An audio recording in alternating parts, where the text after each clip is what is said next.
This is my father in 2020, and this is my father today.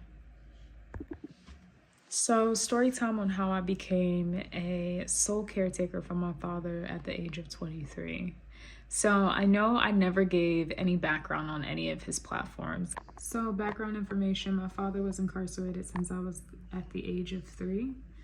He was released from prison on April 27, 2020. I actually picked him up on his release date. And this is a video that I took and captured on that day.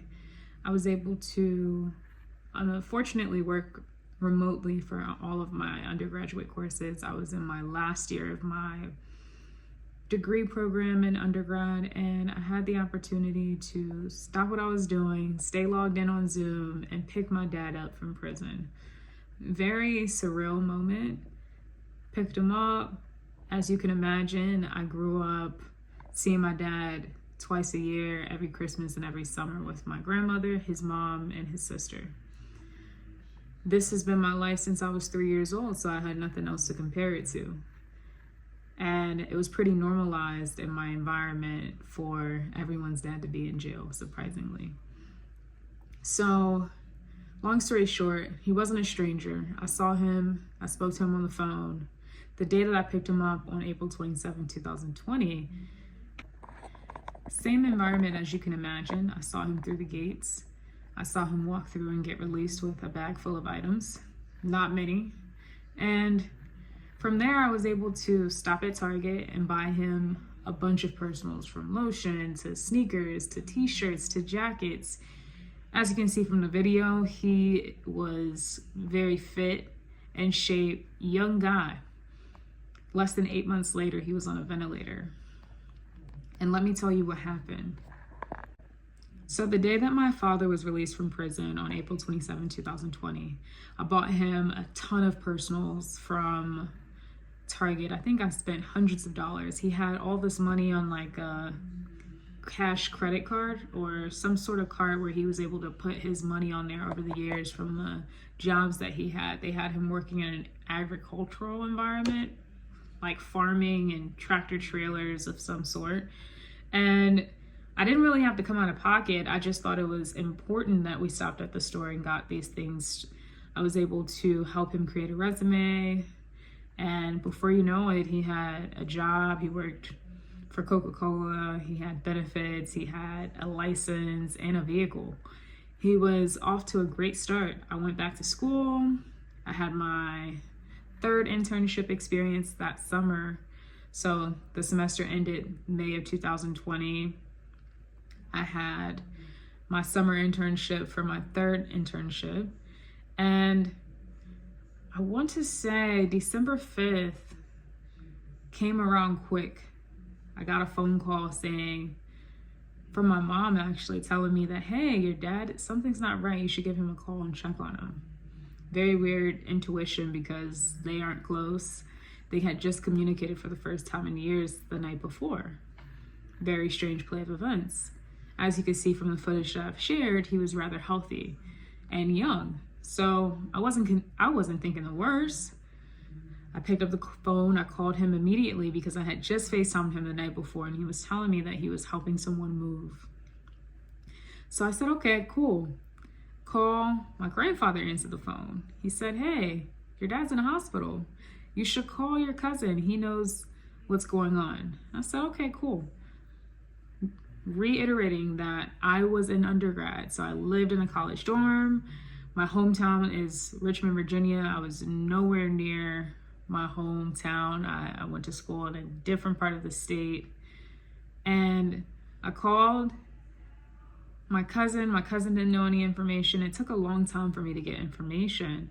And the problem was my cousin went to the hospital to see what was going on, and they were told that they could only communicate with me. And I thought that was strange because why me? At this very moment, I learned about being legally next of kin. So I believe that the term means that when you have a parent and or a guardian who has children and they are not married, their oldest child above the age of 18 is responsible for making decisions when they are unable to. So me being me, I have never heard of this term in my life. I don't even know how I got deemed legally next of kin. So Not only am I legally next of kin, if I would have known what it meant, I probably would have known my father was unconscious at this moment. So I get the phone call later that evening. It took until like 11 p.m. And this first interaction with my mother was around 2 o'clock in the afternoon. So roughly 9 hours later, I get a phone call from the doctor in a very monotone, dark and gloomy, pessimistic tone. And he says, hey, your dad's on several forms of life support. I'm not entirely sure why no one called 911, but it's clear that his heart stopped at one point. So even from this conversation, I'm still not able to really understand what is his current state. So fast forward, this is the first interaction. They said they were still running tests. I asked if drugs were in his system because my father had a background of drug addict and a lot of things. So day one, my father was admitted into the neurointensive care unit at the hospital. On admission, he was unconscious and on a ventilator. Over the next few days, he remained in a critical condition, receiving intensive care. And I want to say 2 days later, December 7th, 2020, I'm reading my notes, he was diagnosed with COVID-19. My conversation leading up to that was, hey, we're still running tests. As soon as your dad's COVID results come back negative, you can come visit. And during this time, there was no COVID vaccine. There were a lot of restrictions in regards to entering public facilities, including the hospital. So at this point, they actually started deeming him as never being able to wake up again. And at this point, as soon as I was told that he had COVID, the entire trajectory changed. They said, hey, COVID affects people 1 out of 3 ways. Either A, you get cold and flu symptoms, B, you get no symptoms, or C, you have several blood clots sent from your heart to your brain. And that's what happened to my dad. So as I digest this information, I'm being told that, hey, he's probably never going to wake up. It's been a few days. He's not on any sedation medication. He's not responding to anything. And they wanted me to come visit and basically allow him to pass peacefully and take him off of life support. So for those of you who may have never entered a hospital during this time, it was a quite different setup. So me being 2 hours away from my hometown, Richmond, Virginia, I decided to pick up my grandmother, whom was, I want to say she was 89. And I picked her up from her home. I drove all the way home, 2 hours away, picked her up, drove her to the hospital, wheelchaired her around just so that she could see her son. And at this point, it's very devastating. I mean, my father was just released from prison and I believe he was incarcerated definitely over a decade. So he's my grandmother's youngest child. We go to the hospital, and the way that setup was during the pandemic is we actually had to look at him through a glass door. I'll never forget, they gave my grandfather a phone to communicate with him as he was in a coma. I had never known what a coma looked like. I had never been in any environment of this sort. And all I remember is handing her the phone, and she said, my dad's name is Corey. She said, hey, Corey, it's your mom. I just wanted to tell you you're doing great. And I'm just really looking forward to talking to you more later. And I want you to know that I love you and you're doing great, but please, Corey, please wake up. We need you. And when my grandmother was done talking, this kind of set the tone for me. It was sad. It was devastating. It's anything you can, I feel like it's nothing that I could have imagined. And when it happened, I was like, wow, I know I don't have what it takes to communicate because this is a lot to take in. I didn't know what to expect. I had never seen anyone in my family in a coma or with any health complications. And today, my grandmother's 92. She's still living.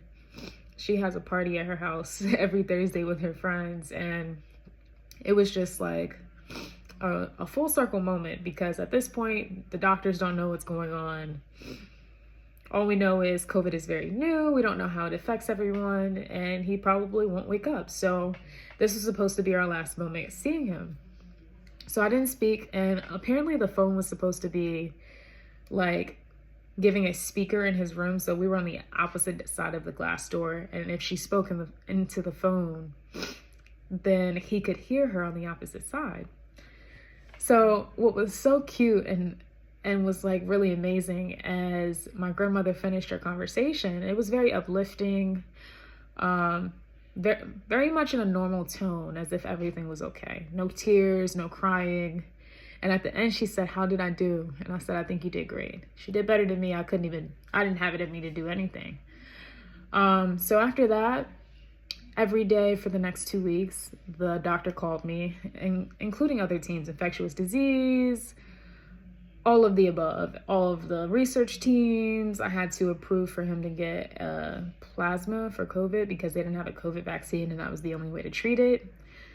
All types of groups calling me from 2 a.m., 4 a.m., 6 a.m., 9 a.m., 10 p.m., 11 p.m., 12 p.m. Like, it was just all over the place, at least every hour from some team member. And it got to the point where they said, "Hey, he can't be on a ventilator forever. It's not a long-term solution. It actually will cause a lot of issues. It's not meant to be a long-term thing. So after 14 days, he has to be removed from the ventilator." So I had the option to do a trach, which gives him long-term ventilation, or I can allow him to pass peacefully. And this was my biggest decision as being legally next of kin. And I did the trach. I consulted with my grandmother. I'll never forget, when I tell you, every family member that I had been exposed to in my life contacted me during those 2 weeks. I felt like it was already an overwhelming situation. I had 4 leadership positions. I was in an undergraduate program. I was in my 6th year for a bachelor's degree. I was struggling, retaking classes. And I'm like, look, I don't care what happens, but I gotta pass this year. I have to get a degree. So later on, I actually made the decision, after consulting with every single family member, adding fuel to the fire, but I'm trying to be receptive and appreciative because people actually cared and wanted to show their support, and I understood it. It was just overwhelming. It was already overwhelming receiving all the phone calls, dealing with my everyday life. And then on top of that, the national pandemic was heavy for everyone, very new. So moving forward, got the trach put in on December 30th. Roughly 25 days after admission. January 15th, he was observed using his voice more frequently, including expressions like, "oh shit," when he was pinched. And this was a positive sign of increased responsiveness, because leading up to January 15th, there was no response to anything. No eye movement, no blinks, no response whatsoever. For weeks, days, I called every hour. I took notes for every date, every faculty member. Everything that was told me, regardless if they said no change, I wrote it. I wrote it in my notepad, on my phone, on my MacBook, all of the above. I was like, because everything was so new to me from the medical field. I didn't know what the teams were, who was who, what this means. So I was writing the notes so I could Google it in regards to vital signs, and it was a lot.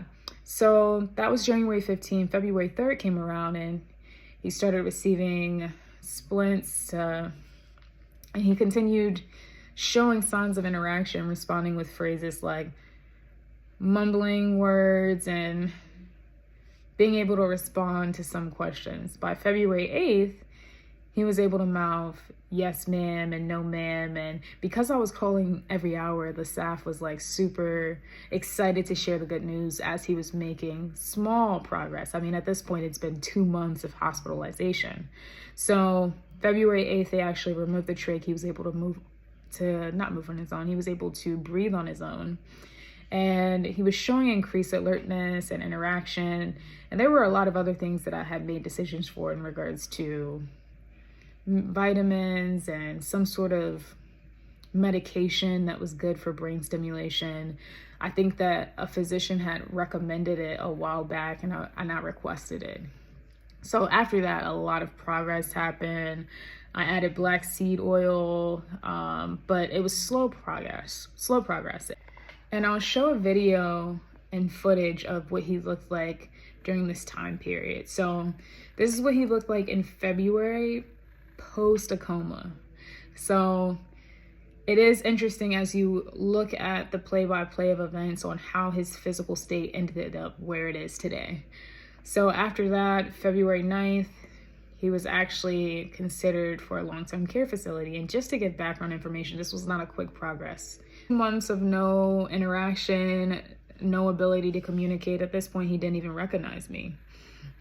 It's not what you would imagine someone that was completely healthy with no pre-existing health issues to just miraculously lose their sense of cognitive abilities.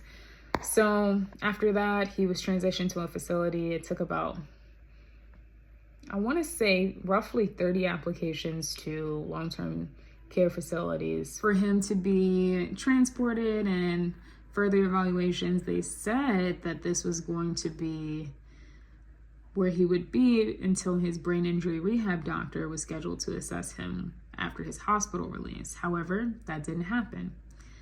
So he was admitted to a facility from February 10th, 2021 to February 15th, 2021. So that's roughly 5 days. On the 5th day, he was actually hospitalized on a ventilator again with a diagnosis of sepsis, stage 4 bed sore on his sacrum due to neglect and abuse. And this was my first introduction to what the crap is going on. And at this point, I could not enter the facilities. I had to visit through the window, communicate through the window. Even the staff would come outside for me to sign paperwork. And at this point, now I'm driving further away from my hometown because it was further south. And I'm further away from where I work, where I live, where I go to school.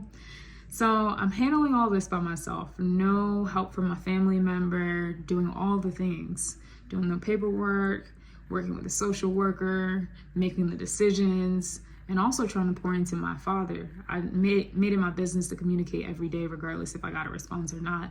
I don't think my father started being able to communicate with me until, I want to say, definitely like October of 2021, which was a long time. And I think that slowly but surely he was able to recognize me, but it was a lot of, hi, my name is, and I'm your daughter. It was repetition that I tried to use. In addition to that, I said the same Psalms 91, his favorite Bible verse, and I repeated it every single day. It was kind of hard in the beginning because of the situation being so fresh, so new, so abrupt, that I said the Bible verse, I told him who I was, and I would call my grandmother on the phone so she could speak to him, and I was providing status updates to the family thinking that someone was going to take the lead. I had no idea this was be a long-term role for me. I'm like, I'm young, I'm in college, I'm in undergrad, I don't have a job, barely got a car. So it was just like, I couldn't believe it. So fast forward, February 16th, he's admitted to the hospital, diagnosed with sepsis. Sepsis is when all your organs are shutting down. It's due to neglect and abuse. And he's been there for 5 days. What happened? And I watched it. I watched the entire situation go downhill. In the beginning, he was able to communicate a little bit, remember? And as he moved forward from day 1 to day 2 to day 3 to day 4, it was drastically changing from not being able to communicate whatsoever. No response, a little bit of crying, which was like strange to me. And I will never forget day 1 of this facility, they FaceTimed me because I gave him a phone. I gave him my old phone on his birthday of 2020. And this was his first iPhone. And they FaceTimed me from the facility and they were feeding him food. And at this point, he's on a parade diet and he has a feeding tube. He can't even chew because he's cognitively not here all the way. So he could choke. It could be a whole issue. And I had him as do not resuscitate very, very early on because he had been through so much. I would never want to put him through chest compressions or anything of that nature. So I'm immediately panicking. I told the person that was feeding him, I don't know if it's a nurse or an assistant nurse, I don't know, CNA, GNA, I don't know what this person was, but I said, hey, he's not on a regular food diet. You cannot feed him that. She said, That's not up to me. I said, wow. So I hang up. I call the front, hoping and praying somebody answer the phone, because I don't know if you guys know about Medicaid-based facilities, but they don't do the things that you would think a business needs to do to run. So I call. She's like, I finally talked to the director of nursing. She has to go stop her because she meant she was not going to listen to me, which is crazy. I thought I was legally next of kin and I can make decisions. But okay. So moving forward, he get admitted to the hospital. He was in the hospital for a month. He was admitted February 17th, 2021, and discharged March 17th, 2021. March 17th, I finally was able to find a second nursing home or long-term care facility. And this was probably the worst of the worst. Like the first bed sore from the first facility, which actually, after talking to 18 different law firms about medical negligence, it actually rooted from the hospital, from where the coma took place, not the first facility, because it takes longer than 5 days to create a stage 4 bed sore. It was so deep that you could see his spinal cord. That's why he was on a ventilator. So here we are, March 17, 2021. He's admitted to the second facility. This facility is actually closer to where I am, which was perfect. It took me about roughly 50-ish referrals to find a facility with the social worker at the hospital. So unfortunately, this was one of the worst situations. And I forgot to mention this, but the first facility, I also was utilizing a long-term care ombudsman, which was supposed to be an advocate to advocate for his care internally and work with the staff. But it's really just a check the box, kind of like just to make sure that you tried it before you try anything else in regards to medical negligence and advocacy. So a lot of people ask, hey, did you go to an ombudsman? They really can't change much. It's just like, hey, did you call this person? They can only do what I do. They can call the facility, they can ask them to do things, but they cannot make them do anything. And it's not like anything gets escalated to the point that it puts any fire up anyone's butt to make them want to do their job and care for people once they signed up to work in the medical field. So moving forward, second facility, at the end of it, he accumulated 14 bed sores. Severe weight loss, no food, no water. Bed sores led to like fluctuations in his condition, from his fever and eventually sepsis, and readmitted to another hospital with his organs shutting down for the second time. So during this experience, I did everything there is to do. I had a legal aid ombudsman. I worked with the Office of the State Long-Term Care Ombudsman for the CCC Plus advocate with the Department of Aging and Rehabilitative Services, DARS. I worked with member and provider relations specialists for the Department of Medical Assistance Services. I worked with Adult Protective Services to conduct an investigation for neglect. And I was able to prove neglect, and they sent the report for neglect to the regulatory agencies to prevent my father from returning to this facility, which this was only a Virginia thing. And the last resource that I used for the state of Virginia was related to the Disability Law Center in Virginia. So I try to utilize every single resource possible, hoping for the best. The avenue was definitely felt like checking the boxes and no real change occurred. And the part that was really the scariest is, at this point, staff refused to give me any medical documentation. So I couldn't see the reports from the wound care specialist that he even accumulated 14. He came in with 1 and now he has 14. And you could see that he lost weight. He went from 200 pounds to like 120. So it was very drastic. And after that, it was like I was going in every single day on top of everything else that I had going on in undergrad, trying to graduate.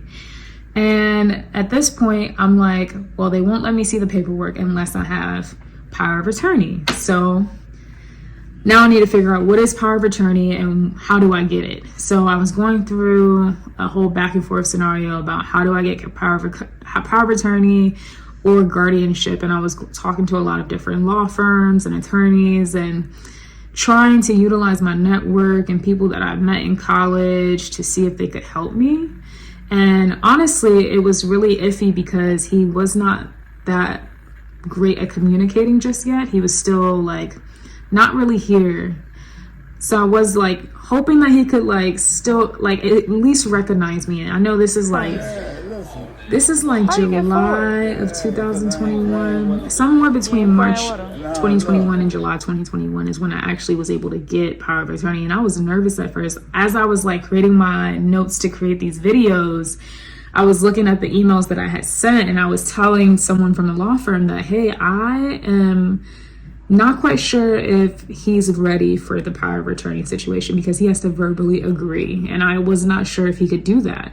Say what's up. So I held off for a while, and the day, I will never forget the day that I actually had the attorney come to the facility. I was praying that he could communicate. Oh my gosh, because it felt like every day was a new day. From a mental perspective, you never knew if he was going to recognize me, not recognize me. At this point, he was giving one-word answers, which was better than nothing. And I was like, let's go for it, because I can't even hold them accountable if I can't see the documentation.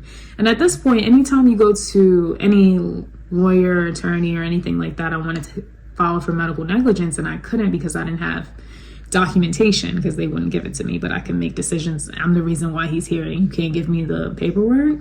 Very backwards. So moving forward, someone actually, right before my investigation ended for Adult Protective Services to prove neglect, I got a phone call. Well, actually, I talked to my dad anyway, consistently every day. I'm talking to my dad as normal, following my grandmother's footsteps from day one, giving him status updates on my day, reading the Bible, talking to him as normal, telling him he's doing great, everything's going to be okay. Just trying to be normal as possible. I was used to not getting a response. So at this point, the staff member in the room with him got on the phone. She said, and at this point I had the Amazon Alexa device. I had got it during that last semester of mine. So that spring semester, which started in January, ended in June. And I also graduated in May. And I'll share that video as well for you guys to see. So this is going to be the video of May 2021, and it shows you how my father was communicating during this time. This is just showing you progress from where he was before to where he is now. Your dad. Every day you tell me this. And moving forward, the staff member got on the phone via Amazon Alexa, because I could, just pop in whenever I want to communicate with him. And she said, hey, I was hoping that I could catch you in here. I don't really want to tell you who I am, but I think you should get some sort of, documentation or things in place. I would hate to see anything happen to your dad that happened to my aunt. And I just wanted to let you know, I can't tell you my name because I don't want to lose my job, but I think you should know. And during this facility stay, I learned a lot. The staff didn't care. They always wanted to put him on hospice. They weren't feeding him. It got so bad. The physician for the facility told me that, mentioned a feeding tube, which he had removed before he even got there. So I'm like, he doesn't have a feeding tube. And that was confirmation that they weren't feeding him. Because if you thought he had a feeding tube, that means he never had a meal. Very bizarre. It was insane. And at this point, I'm still kind of naive. I'm thinking, hey, let me go to the director of nursing. Let me touch bases with them every day. Get a status update. They don't even care. And I didn't even know this. I was so blindsided. I'm thinking, like us average individuals, we go to the doctor expecting the best, expecting them to at least care. No food and water has to be jail time. I just couldn't believe it. So me going through all those different methods of Virginia resources to try to figure out something quick, he accumulated 14 bed sores that were all unstageable.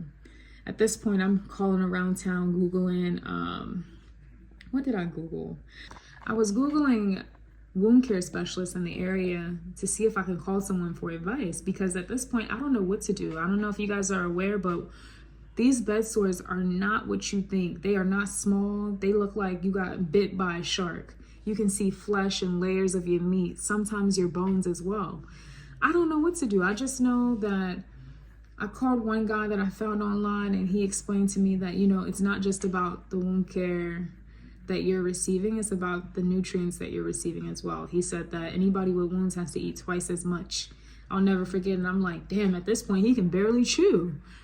And he's like, honestly, with these kind of wounds, they probably will never heal. I'm like, wow.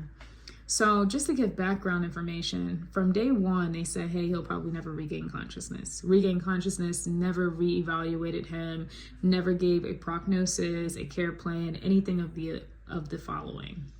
And at this point, I'm not even thinking anything of it. Everything else happening got me busy enough.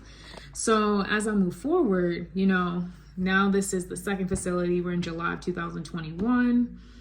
We move forward. I obtained power of attorney and medical directive on July 27, 2021. So I wasn't able to get it until, I want to say after he was already gone. No. It was while he was there. So July of 2021, I don't know the date, but it was definitely during the stay at the second facility. So as you can imagine, after one bed sore, he was hospitalized with sepsis. After 14, he was hospitalized with sepsis again. And I know nothing about the medical field. I'm handling everything by myself, still am today. And this is the second episode. Yeah, this is the second episode of sepsis. And now we're in a hospital again. At this point, this is a different hospital now because he's closer to where I go to school. Now he is sepsis and admitted into the hospital on August 3rd, 2021 through October 29th, 2021 is when he was discharged. And this is a hospital closer to where I'm located now. So I'm no longer commuting to Richmond. He's closer to me. And from that moment forward, from the moment he entered the second facility in March of 2021, he's been near me since then. And I was doing everything on my own anyhow. I know it's bizarre, but his entire family and friends lived in the same city as Richmond as the first hospitalization when he was there for months. And only, I want to say 2 people visited him, which was very strange to me, but it wasn't really a difference when I moved him elsewhere. So here we are, fast forward. He's admitted into the hospital August 3rd, 2021. He was reevaluated by a neurologist. His mental status was very sharp at this point. He was no longer considered a traumatic brain injury patient as he was earlier. And as you could see from the footage and the videos of him communicating during that time. And I was very adamant to get a neurologist to reevaluate him because he was a traumatic brain injury patient leading up to that, which had a lot of issues in regards to speech and food and all the things. So moving forward, it took about a little over 2 months. So this hospital stay was longer than usual. And as I work with the social workers from hospital to hospital, trying to find him a facility is not an easy task. From day one, it was weeks and weeks and a lot of no's. And it was very strange to me. I'm like, well, why wouldn't the facilities that we are sending referrals to admit him or accept him? And a lot of the issues earlier on that took a lot of time and at least 30 no's.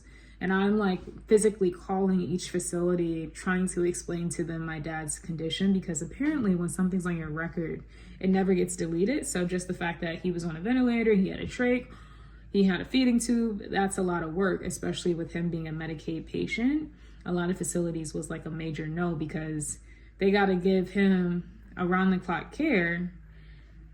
And that's more time than any of the other patients, and they get paid the same amount of money. So for them, it's like, definitely no. And then in addition to that, the paperwork was so thick, it was over 100 pages long, and we're only like in the first couple of months. It hasn't even been a year yet. And just to give some sort of like, hold on, let me get my paperwork. This is from one hospital. Just to give reference that they weren't going to read the paperwork. And it just seems like it just adds to the list the more and more things happen. So eventually I was able to call a bunch of facilities, explain the situation. Like, I'm like, look, he's not on a ventilator anymore. He doesn't have a feeding tube. He can eat, he can breathe on his own. I'm like really trying to advocate for him because it's like not as bad as it seems. There's been a lot of progress. And I'm like explaining to them how many facilities I've applied to for this specific point in time. I actually applied and sent referrals to over 60 facilities within Maryland, Virginia, and DC. And only one was able to accept him. And I was constantly building relationships from every facility, every hospital, trying to communicate with the staff, trying to have as much advocacy within the facility or hospital as possible, especially what I was going through at the time. So here we are. I finally get admitted, and this is the first facility in Maryland. However, the third facility overall. So as you can imagine, he had Virginia healthcare through Medicaid, and now we have to transition to Maryland Medicaid, which is a whole nother process that I had to go through in regards to paperwork and doing all the things. So I know I said the last one was the worst. These two has to be the absolute worst. And honestly, I think with my father's brain status and cognitive abilities at this point, they were very limited. So it also aided in why the scenarios were so bad, because now fast forward, he's in the fourth facility, and it's been better, not because the staff is better, but because he can do a lot to help me manage his care, because he's better mentally, cognitively, pretty much on the normal side. So let me backtrack. So now we're at the third facility. It's in Maryland. I've got him Maryland Medicaid. I also submitted disability paperwork to try to see if he could qualify for disability. That took years. I applied October 2021 during the same time that he was admitted to the third facility. It took until 2024 to be approved. And let me tell you, he was approved for $20 a month. And trust me, I'm paying everything out of pocket, from meals, toiletries, deodorant.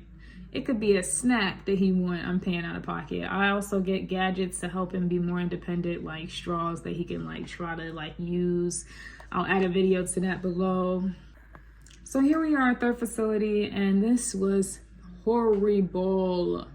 I learned so many lessons at this point. So without makeup, I look like a child. And this was almost 4 years ago. I was a baby looking in the face. No makeup, chilling, going to the nursing home every day, trying to handle things. One of the worst experiences is one of the physicians at the facility. I come into the room. She comes in and stands in front of me, toppling over top of me, so close that she looks down at me, looks me up and down like I'm a peasant, like I'm in her way. I said, "Hi, how are you? What's your name?" Ignored the crap out of me, I swear to God. And I said, "Hello. Hi, what's your name?" Said nothing, ignored me again. Looked me up and down and continued to what she was doing. Even though my dad was cognitively, not all the way here, after she left out the room, he was like, "We gonna handle that." But it was so rude. So here's the full circle moment on why sexism plays a role, and how you show up in spaces play a role. Every place in the world, regardless of what people say. A lot of people who don't agree that sexism plays a role is because they've never experienced it personally. So outside of that, let's rewind back. She did the up and down thing. I addressed it. I moved accordingly. And she turns around and says, "Do you know this resident?" I say, "Yes, that's my father, and I'm his power of attorney and medical director." I told her his name, and she still didn't tell me her name. I followed her all the way back to her desk, asked her again, what's her name? I had to ask her colleague sitting next to her, what's her name? For me to get it. And I couldn't believe it. An Indian lady. Very much disgusting behavior. But here's a full circle moment. I come back a different day dressed up, because now I got a job. I'm working full time. I started working full time of June of 2021. And honestly, I thought I was going to be able to put him on my healthcare insurance when I got hired. But they said I couldn't put any parents, even if you're their caretakers, only spouses and children. And I was like, oh my gosh, I thought this was going to be the way to better resources. So fast forward, I come back in there suited up because I'm coming from work. Different person, acknowledge my being. Hello, how can I help you? A whole full circle moment, but it had to do with the way I appeared, because that day, on top of me looking young, I was wearing sweatpants, a t-shirt, dressed very chill. And for me, from that moment on, it was very important on how I show up. So that's my moment there for this third facility. The second moment is the staff, the director of nursing, refused to give me access to the paperwork. She's like, hey, if anything changed, we will let you know, but you don't need to see anything.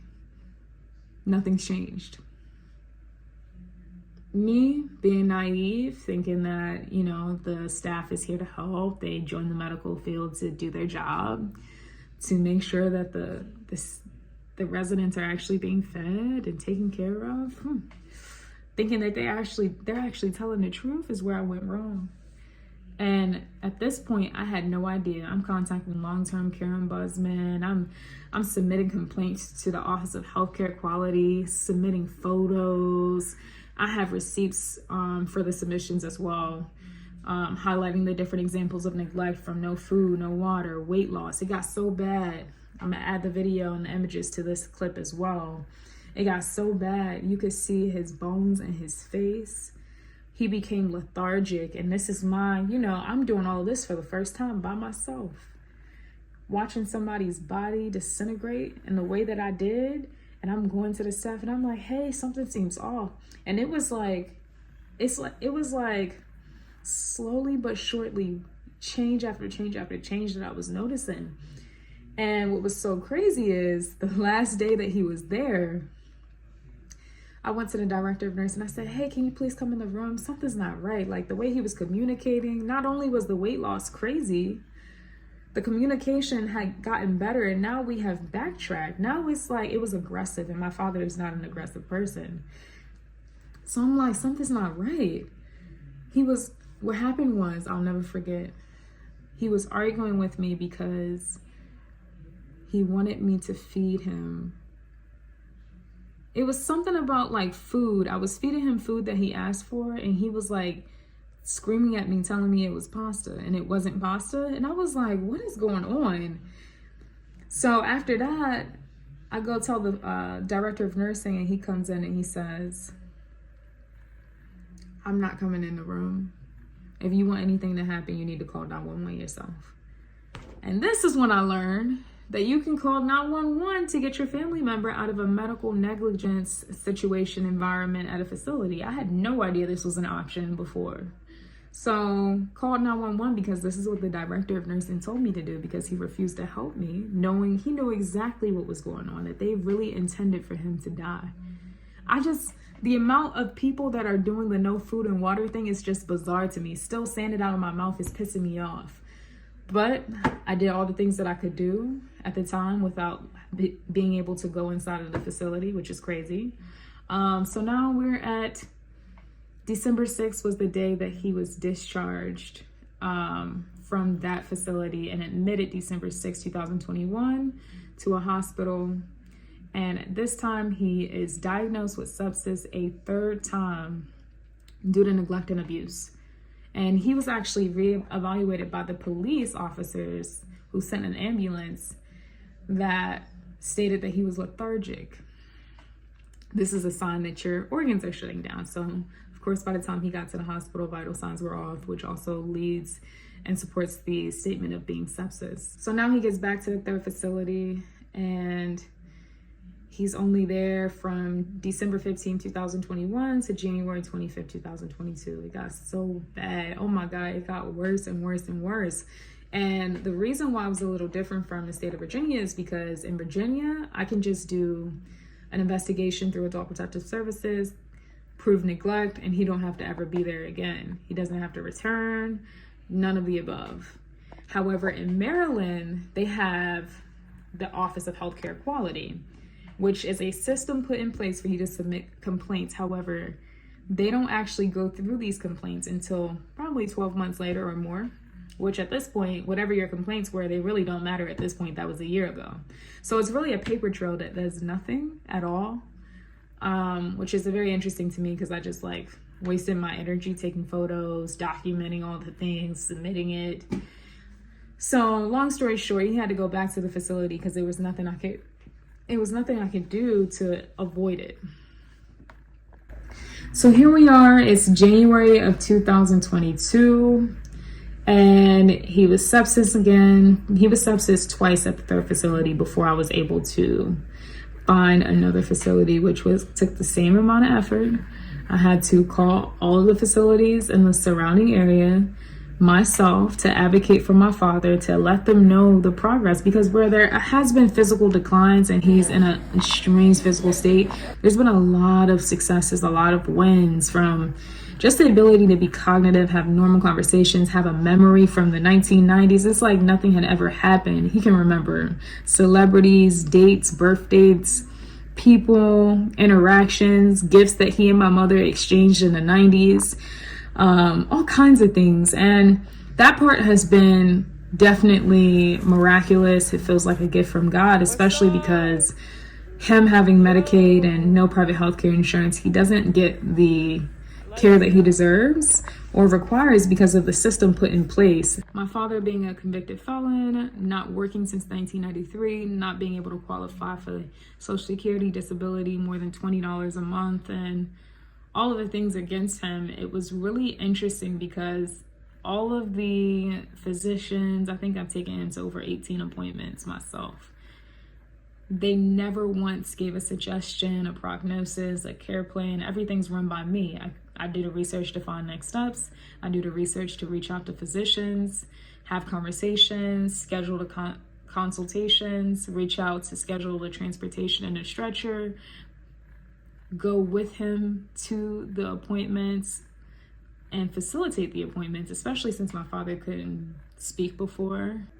So a lot of the issues are stemmed from the system that's put in place for low-income based facilities, Medicaid-based facilities, those who don't qualify for private health insurance. He doesn't have the financials to demand the services that he deserves. I feel like I'm just making. Honestly, coming from a place where we come from, my father has already told me he's never met anybody with a college degree. And that's interesting. He said the only thing that he knew was one of his friends got their CDLs, which was their ability to drive commercial trucks. So it's a commercial driving license, and he was doing truck driving, and everyone was so happy for him. And I got this on video. I plan to edit the video and post it on YouTube at some point, but it was, when I found this out, I was like, wow. And if you do research, Richmond, Virginia was the drug capital in the 90s. The city's murder rate soared and eventually doubled, making Richmond the second deadliest city per capita in the United States. To not know anyone with a college degree, especially me now being blessed as a first-generation college graduate, with no family members able to relate, help, advocate, support me throughout this process, and even my father telling me that I am beyond blessed, and me having the circle and a network of people that have degrees is a blessing for me. So outside of that, let me stop talking about myself. We're moving forward. We're at nursing home facility number 4, and this is where he is now. So let me tell you, he had 22 bed sores when he entered this facility. He now has 1. All of the bed sores have been healed. And if you remember earlier, I told you that, hey, I was told that they would never heal. They would take years. All of them healed. Brain completely fine. No sign of any type of coma, stroke, anything at all. Like, the neurologist that I took him to in 2022 actually wanted me to bring back footage from the original incident that occurred in December of 2020. He did not even believe that it actually took place, and he had major forms of stroke. In the beginning of this stay in 2022 for the 4th facility, things were very different. He wasn't as social. He couldn't really hold long conversations. He couldn't really, it was so much going on with his body to recover from neglect and being sepsis several times, which is very unlikely. Most people don't recover from being sepsis once, and he was sepsis multiple times. So it was always predicted for him to not make it. And for him to exceed all expectations, not once did a physician till this day ever say, hey, since he's made this much progress, this is what we suggest, this is what we recommend. And the reason for that is for financial barriers, because without the money, you can't really get the services that you deserve. And even with money, you still have to advocate for yourself within the healthcare system. So I I do everything on my own from beginning to end, from finding next steps to doing the research to see what's out there, to even reaching out to the physicians to schedule the appointments, get the referrals, schedule the transportation, ride with him to go to the appointments, facilitate the appointments. And I also always have to order him food and have something to look forward to, because as you can imagine, in this physical state, to be transported on a stretcher, it's very painful for him. And I have to remind myself that the system that he's in requires a lot of attention to make it work, and I mean a lot. So just to give like a status update from January 2022 to September of 2024 now, things have changed a lot. All of his bed sores is healed. He's been to the hospital 12 times as I've tried to explore next steps for rehabilitation, orthopedics, pediatric orthopedic, rehabilitation medicine, and national rehabilitation. And after 12 appointments, you would think that something has happened and we have moved forward, and I'm still trying. Still hitting dead ends, and as you can imagine, it's a funding thing. And that's the part that's really frustrating, because I'd rather people tell me, hey, unless you get this amount of money, unless you could pay for this out of pocket, we cannot help, instead of having us waste our time and you play in our faces. So over the years, things have changed drastically. He was being hospitalized all of the time from infections because of his suprapubic catheter that was getting infected, falling out, all of the things. So he was constantly being transported on an ambulance to fix it. It was causing a lot of issues, which could also lead to sepsis. So outside of that, fast forward 2022, 2023, he started this vomiting episode. He was vomiting breakfast, lunch, and dinner. And I couldn't figure out why. So I just kept making appointments with the GI doctor to try to figure out what is going on. And at the end of it all, they stated that with him not being mobile, his food and everything in his digestive system isn't able to be regulated. So because he's not getting up walking, he can't sit up and eat. As you can see, he's in this physical state that has gradually gotten to this point. And fast forward to today's problems, trying to get the activities department to do their part and have his one-on-one activities that I've been advocating for the past 2 years almost. You can imagine that is very frustrating, because I said, hey, let's put some checks and balances in place, and let's schedule a call for every Monday so we can talk about the one-on-one activities that are not taking place, quote unquote, taking place, but really not. And that way we can cater to the gaps and holes that aren't actually happening that are supposed to. So we had this conversation on August 26th. We were supposed to have our first Monday sync September 2nd, 2024. Here we are, September 20th, 2024. I've already followed up with the activities department, the social worker. Somehow they don't know what they agreed to. So now we gotta have another meeting to discuss a time that we can communicate. So these are the elementary requests that I have to create, and the checks and balances systems that I have to create for low-income based facilities, because they will not happen on their own. They do not care to feed someone, better yet, give them medication. No food, no water, they would do it. But thankfully, my dad has the ability to advocate for himself and help me manage his care, because he's cognitive. He can call me anytime, tell me what's going on. And it has its pros and cons, because sometimes he's calling and telling me about how awful people are treating him. And I still have to keep my composure and still respect the staff, because at the end of the day, I'm not there at night. I'm not there 24 hours a day. And I have to make sure that I respect them, so that hopefully one day I can get the same respect in return. And it does suck, because it's nothing I can do to provide better care for my father or get him in a better situation. And I would say my approach to everything has been dealing with it on a day-to-day basis. It ranges. And the thing that motivates me is the fact that I always think that if that were me, I would want someone to advocate for me. I would never want to go through this alone. I can't imagine where he would be without me advocating, especially earlier on. I was showing up every day to the facility, calling, making relationships with the staff, going above and beyond. And I say all of this to say, like, I honestly do not believe that I have the character to just turn the other cheek when hearing my father scream to the top of his lungs or cry for help, cry because he's in pain. Like, I think hearing a family member cry on a consistent basis, a father, a mother, a sister, a brother, is not the easiest thing to do, especially when you don't have much power to help with anything. It literally takes not much. If my father calls me crying and says, hey, I'm sitting in vomit, can you please call the front desk? Or, oh my gosh, this bed sore that I have that's unstageable because someone didn't want to do their job and now I have 24 of them, it's hurting me so badly. I really need you to call a nurse to get them to my room as soon as possible. It doesn't take much for me to call the front desk. It could take 30 minutes, it could take an hour for them to answer the phone, but why not help someone in need? So I hear a lot of comments about, hey, if I were you, I would not be doing what you're doing. No, he's not your child. He's not your responsibility. You don't have to do any of these things. And I'm just like, I don't have the heart to turn my head, unfortunately. I just don't. And it's disheartening when people tell me this and it's so hard to stomach. I don't think that I could do it.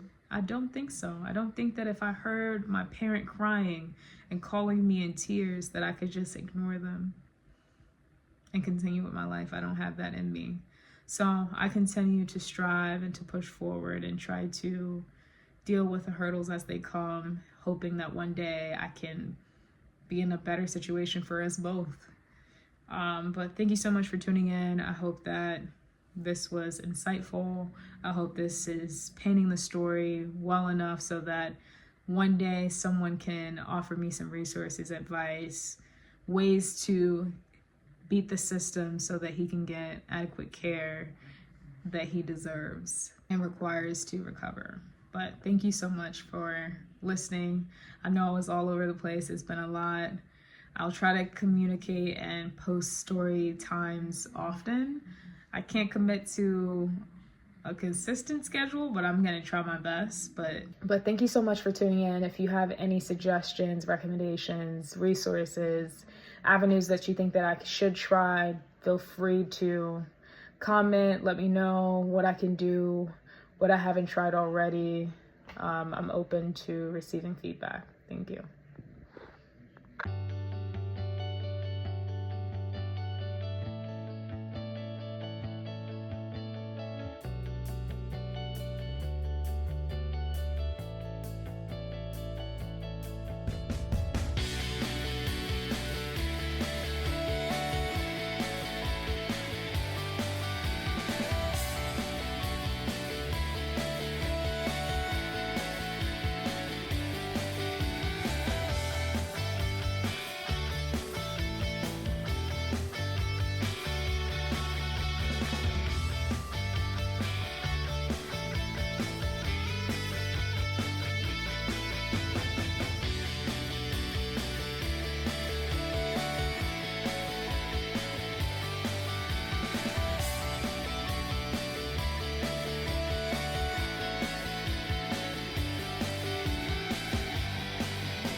I ain't just say she loved me though. Hmm? Ain't it? On her dad. She's on her dad and on. She does.